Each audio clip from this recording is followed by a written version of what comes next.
I'm Shannon Neshka, and thank you for joining me tonight on The Vibe. We've got an exciting show ahead of us tonight, so let's take a look at what's coming up. Midterm elections are only a few days away on Tuesday, November 2nd. Make sure you head to the polls and register your vote and voice. Need insight into this year's hot topics? Check out our interview with Pennsylvania Governor Ed Rendell, who was on campus just a few weeks ago.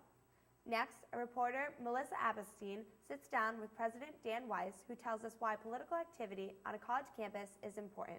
And no, he doesn't recommend staging a sit-in in Markle Hall.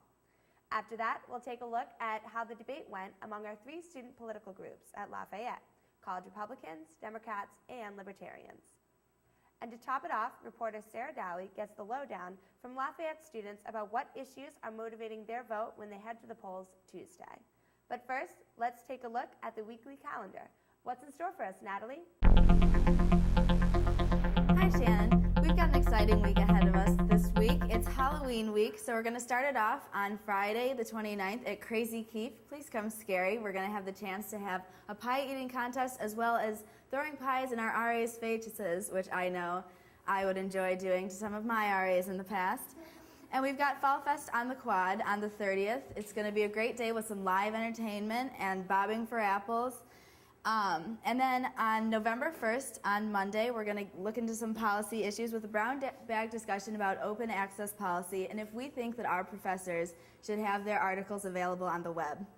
And November 2nd is a very important day. It's a day we've all been waiting for. It's my mom's birthday, as well as Election Day. So please make it out to 411 March Street at the Cornerstone Church.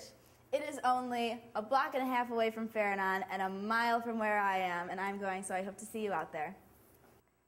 Thanks a lot, Natalie. Again, if you have any questions about these polling locations, please check out our website for further details. And remember, your vote does count. Getting into the vibe of next week's election, Karumi sits down with Governor Ed Rendell. Let's hear what advice he offers students in this election. Do you have any advice for any aspiring political leaders? I mean, you're governor of Pennsylvania. Do you have anything that you could give us? Well, sure. I mean, I think first and foremost, just keep yourself well informed on the issues. You know, look, even if you're a college student and you're thinking, gee, I'd like to get into politics and maybe 10 years from now run for something, just understand the issues. Do a lot of reading, go online, go on websites, maybe even get involved in a campaign. If you like a candidate, get involved in a campaign because you learn so much in a campaign, not just about how politics works, Right. but you learn about the substantive issues as well. So be well informed, read as much as you can, go online, find out positions, you know, and ideas that are out there for creating jobs, for protecting the environment, things like that. And then try to get involved in a campaign because it's a great learning experience. Plus, generally, campaigns are fun. Generally. There's exceptions to Oh, that. absolutely. Oh, yeah. Okay, well, thank you so much again. pleasure. I'm Karumi from the Lafayette 5. Thank you for the interview, Karumi. Anyone watching the news recently can attest to the increasingly frenzied political climate in Pennsylvania. Melissa Abelstein sits down with President Weiss to break down the political climate of our campus and the big issues that most relate to our generation. Well, President Weiss, thanks so much for meeting with us today to talk about political views of students on campus. To start with, our first question is, what do you think are some central issues that students on campus are concerned about or focused on? I think there's no question that this economy is the most important thing students are worried about, and they're right to be concerned. It is arguably the most difficult time in years and years to find jobs. So I know they're concerned about that. I know also they're concerned about the wars, and I think they should be. That's a very real issue, too. Yeah, I think so too.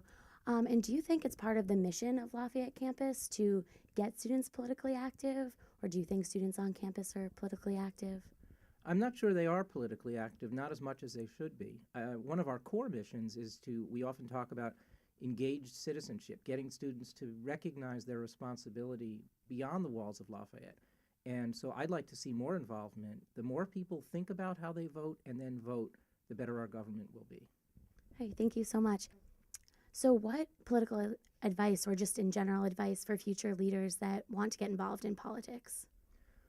I think this is a really difficult and important time for politics. We have seen more divisiveness across the parties than ever in my lifetime.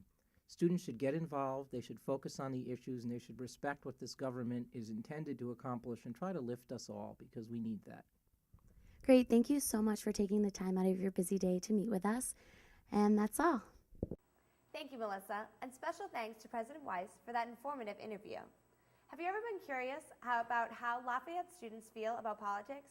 In a recent debate, the college Republicans, Democrats, and Libertarians went head-to-head about a variety of issues. Let's just say these students aren't shy about sharing their opinions. Let's check in with news reporter Darlene, who speaks with Ray Van Cleve about his outlook on the debate.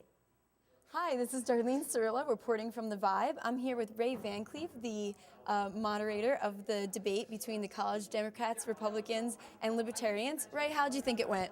I think it actually went pretty well, to be perfectly honest. The first few questions, there was a little too much agreeing. Everyone had a pretty similar opinion. Everyone had the positions weren't too different.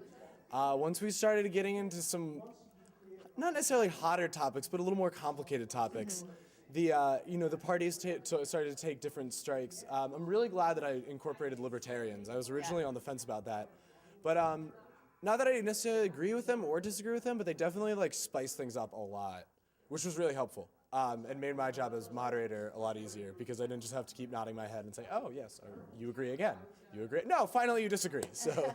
And if you had to choose a winner for the debate, which party would you say won? It depends how you define winner, per se. The person that spiced things up, definitely the Libertarians. The person who definitely made their point clearly would definitely be the Libertarians.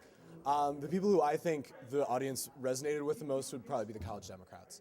The college Democrats articulated a very clear point of view, and also articulated a point of view that, when they didn't know something, they admitted to that. When they weren't sure of how an outcome would suffice, they would admit to that. Libertarians took a very straightforward point of view of, this is what's going to happen if we do this. This is the best way for this. And they gave some justification on why something would happen, but they didn't necessarily give a justification on why it was good for America, why it was American, per se. So I was really pleased. I was pleased with everyone who spoke, but specifically the college Democrats. Great. And when can we look forward to the next debate? Well, fingers crossed, October 28th, yeah. All right, great. Thank you so much, Ray. Thank you, Darlene. Back to you in the studio. Thanks a lot, Darlene. Sarah interviewed a few Lafayette students to see what issues are in the back of their minds when pulling the lever in the voting booth. Let's see what makes them determine their votes. What is the most important issue that will determine your vote on November 2nd? When I enter the voting booth, the most important issue is the state of the economy, because I'm a senior in college and I have to pick a job in a few months, and I need to know how the economy is going to be, and I need a leader who's going to make sure the economy is the right way. Whether or not they support legislation that implements a playoff system in college football while at the same time nullifying the BCS. I definitely think on a local level, as a Pennsylvania resident, I'm concerned about the governor's seat being up for re-election. Well, I'm most concerned with bringing about an end to the practice of taxation without representation in the Commonwealth of Puerto Rico. So whoever would vote for that type of legislation would have my vote. On a national level, definitely the economy, tax cuts, and the soaring unemployment would be my main issues. What is the #1 issue that will determine your vote on November 2nd? Probably the candidate's stance on pro-life or abortion. It's an issue that's really important to me, so I would want a candidate who's pro-life. Thanks a lot, Sarah. Also, we'd like to correct an error in a story on last week's broadcast that was pointed out by a careful viewer. In the Pennsylvania Senate election, incumbent Senator Arlen Specter switched parties and ran in the Democratic primary. He was then defeated in that primary by Joe Sestak.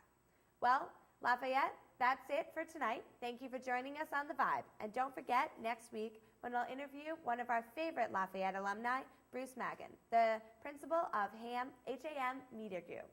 Also, in the spirit of Halloween, we'll get some stirring insight as to what goes on in the 5th floor of Part E. Is it really haunted? See you next time, and for more information on what you've seen today, check us out on the web at sites.lafayette.edu/thevibe. Happy Halloween, and remember, keep vibing, Lafayette.